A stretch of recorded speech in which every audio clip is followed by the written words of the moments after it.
Welcome to Behringer Talks, the show where we answer questions that you, our customer, have using our over 50 years of industry knowledge and expertise. I'm your host, Brit Hanson. Join us every Wednesday as we discuss a new topic about our devices, our company, and related clinical topics.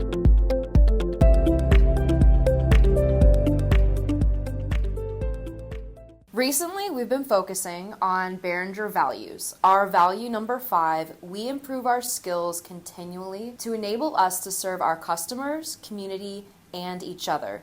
We adapt to the changing needs of the business. Recently, one of my colleagues, Will Dackis, read a book, When Breath Becomes Air by Paul Kalanithi. I've asked him to tell us a little bit about the book, so thank you, Will, for being on the podcast. In about 1 minute, can you summarize the book for us? Hey, Brit. Yeah, I think I can do that. I just want to say first thing, long-time listener, first-time guest, very happy to be here. Behringer Talks. The book I read is When Breath Becomes Air. I feel like a lot of people have probably read it or heard of it. It's, I think, relatively famous at this point, but it's about Dr. Paul Kalanithi. He's a neurosurgeon. He was in his chief residency year, so neurosurgery residencies are one of the longest, if not the longest, in medicine. Mm-hmm. He was in his 7th year, and he was diagnosed with terminal lung cancer. At the time, they weren't sure at the initial diagnosis, but it did lead to his death at the end of the book. And in the meantime, he managed to finish his residency, graduate from the program, really impressive, and write an entire book that he didn't quite finish, but it ended up being written kind of for his daughter, Katie, who was born in the last year of his life. And it's a really inspiring story of a doctor who really was there for the patients and struggled with a lot and learned a lot and really came to understand death in a way that he'd been trying to his entire career, but really only was able to understand when he was at death's door. I cried when I read this both times. I think that's pretty common. I've given this book to everybody that I know, especially the doctors in my family, because I think it's really important, to remind people, especially with COVID and, dealing with all of the struggles of being in a clinical setting in the past several years, like why someone would go into this field. And yeah, it's an inspiring book. Well, speaking of inspiration, what inspired you to actually read this inspirational book? As a biomedical engineer, I've always been interested in the clinical side of things. For my job specifically, I help develop surgical devices, among many things. But everything we do is in support of clinicians, of doctors, of nurses, of hospital workers, and getting a very extreme view of why a doctor does what they do in a very, very difficult time of their life, and how Dr. Kalanithi still decided to undergo treatment that enabled him to finish his residency. These are the people that we support. This is why our jobs exist, is to make their jobs easier. Seeing what drives them to do those jobs is eye-opening, and it makes me proud that there are people like that exist and that we have the privilege to support them. So how did reading it change you? Would you say that it did, or do you think it just reinforced your direction and passion in life? I would say the first time I read it, it did. It changed me. I mean, I read it for the first time years ago, I think about a year after it came out in 2016, and it really opened my eyes. I was kind of stuck in the engineering mind space of you sit in an office and you work in a lab and you're in the machine shop and you're building things, and then they go out and they do something. I don't know. I mean, we know what they do, obviously, but we're not there when they're used most of the time, and it kind of helped give me more of a global view of medicine. And also, I mean, it's just like, he's an incredible writer. He talks about in the book how if he hadn't gone into medicine, he would have wanted to become a writer. He talks about all the reading he did as a child and how his mom actually made him read all these famous works because she was worried that his education wasn't quite there. So he has a background there and a real respect for the English language and writing. And he kind of talks about how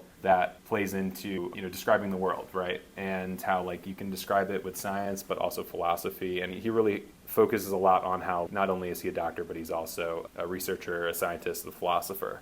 And how they all the interplay between all of them is very important to become a fully fledged person who supports the lives of patients. But going in, I hadn't really seen that perspective before, or someone who could be so driven to help others and also make such an incredible contribution to, his book is art, it really is, and do that while you are, months away from dying.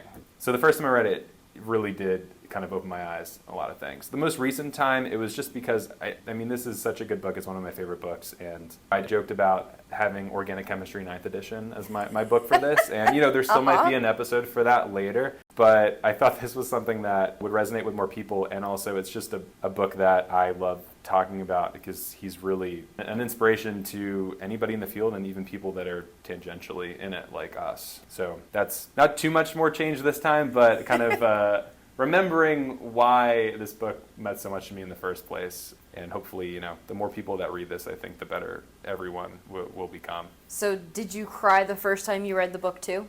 Oh, yeah. Love I cried it. multiple times. This time, I think it was only once. And Okay. I managed to make it to the epilogue.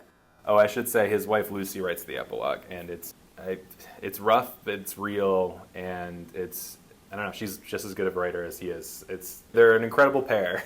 Great. So have the Kleenexes nearby is what I'm hearing. Yeah. Awesome. Puffs with lotion. Puffs with lotion. It's my preference. Keep those noses nice and moisturized. So are you actually big on reading, or is this kind of you heard about the book and decided, let me give this a shot? It depends. If I'm studying or something like that, it's hard for me to read. If I'm reading a lot for work, I will go months without reading a book, and I don't like it, but the past month or so, I had a little bit of a break, and I read 3 books really quickly. But generally, I read fantasy books, and Brandon Sanderson, shout out. And Atul Gawande's books are also medical related. He's a doctor as well, and he has some very good books about his residency. And I think his most recent is called Being Mortal, and it has to do with elder care in the United States. But mostly, I kind of switch between nonfiction medical related books and like high fantasy books. So there's really no in between. So in what ways do you believe that this book positively affected your role here at Behringer? So I think, because I read this the first time a couple years before I started here, and I like to think that some of the lessons from this book I kind of took with me permanently from that point on. This most recent time, though, it kind of reminded me that I feel most satisfied in my job when it is as directly interfacing, helping people as possible. It's a weird way to word that. I guess when I'm at a surgical case and I see a device used that I had a hand in and I see the surgery go well, I mean, that's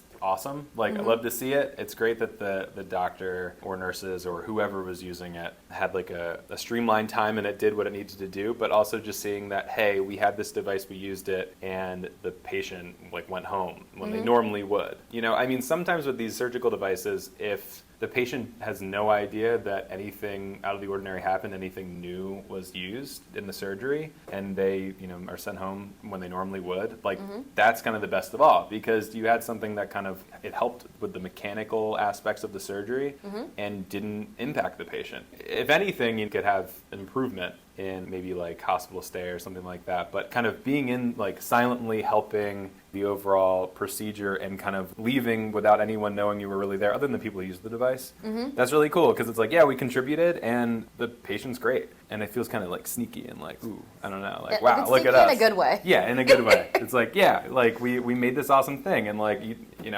it's like we weren't even there. Yeah. But we were, and we do make an impact. And it does bring me back to when the pandemic first started and we had this crazy regulator rush. At Behringer Laboratories, we make regulators, some of the best in the industry. But it reminded me of when COVID first hit in the U.S., March 2020, and we had this surge in regulator orders. And it wasn't just me, it was me, the rest of the engineering team. We worked really long hours with manufacturing, supporting them because, obviously to keep the business going and helping with that. But the reason that I really did it was because I saw people on our team and our manufacturing team that were working these crazy hours, and there was something we could do to help. And we helped them manufacture things, like we jumped in on the assembly line, but really, I mean, it was them that doing all the work. They knew what they were doing. I just kind of like helped where I could, and I was trained by Brian and Brandon and Nevin and Jim, and I can keep listing everyone. We got Josh in there. We have the Chris's. Anyway. So shout out to our manufacturing team. All of the manufacturing team, Elga, yeah. And obviously, and okay, we got to say Muhammad, I guess, because he runs manufacturing. But we're not going to say any more names at this point, okay? Because I need to get to my point. But the point is being able to step in and the purpose of my job for a little bit there being this group of people, making sure that, and we didn't know really too much about COVID at the time. Right. So when they were going on their 10-minute breaks, we would rush in. Evan, another engineer, me, and the two co-ops at the time. We would rush in and we'd clean all the surfaces and we'd do it really quickly and then we'd leave and then they'd like resume their manufacturing work. So you're the pit crew is what I'm hearing. We were the pit crew, yeah. We replaced the tires. But we were there, we were in there really early, like I'd get there 15 minutes before manufacturing came in and I'd take everyone's temperature. And again, we were trying to take off as much of the burden as possible from manufacturing so that they could focus on doing their job. Right. And then getting the heck out of here, as soon as they can, because like I'm just a single person. I don't have a family or a dog or cats waiting at home. I do have 2 houseplants. But it was important for me. It's like these people have lives and we're all working 12 plus hour shifts. But like if theirs can be, 11 and a half instead of 12, that's a half an hour longer that they can be with their family. And that was kind of the driving force for me and why it was really satisfying during that time to do that. And this goes back to this book because this is something that Dr. Kalanithi says in the book, but putting lifestyle first is how you find a job, not a calling. And granted, the vast majority of my time at work is not a 12-hour shift. It's very regular. It's a 9 to 5, even though it's more 7 to 4, and traffic. But I pretty much work 40 hours a week, and healthcare workers are working way more than that, but they're doing it because it's a calling. They didn't pick the job because of the work-life balance necessarily. They picked it because they really genuinely want to help their patients. And I feel like I got a little bit of a taste of that, and it's, of course, nothing close to what they were dealing with during that time. But, I just like to think that, number one, the stuff that I did helped their manufacturing team, and number two, the stuff that we did as a company helped some number of healthcare workers get through that time and also, through till now, because it's, we still have surges and they're still dealing with this stuff every day, and we kind of have the benefit of only having to deal with it really for, I guess a year or two, and they're still stuck dealing with it. So now we're back to a role where our job is to help support them. We've had so many minutes for you to try and persuade me, so we're going to assume you're talking to another coworker. That's not me. What would you say to persuade them to read this book? If healthcare matters to you, if you really want the perspective of a doctor in one of the most harrowing years of their life, who really is kind of I'm sure there are so many doctors like him, but not that many people write about it. Right. And especially in the language that he writes. Like, one of the things that really gets me is that you don't have to be a biomedical engineer, you don't have to be a surgeon, you don't have to be a nurse, you don't have to be someone in healthcare to understand what he's saying. He does a really good job of explaining things in a way that anybody can understand. Even the medical terminology. If you get it, it's kind of like a little bonus Easter egg, but if you don't, that's fine too, because the stuff he talks about is very human. It's not something that you need to be a doctor to understand.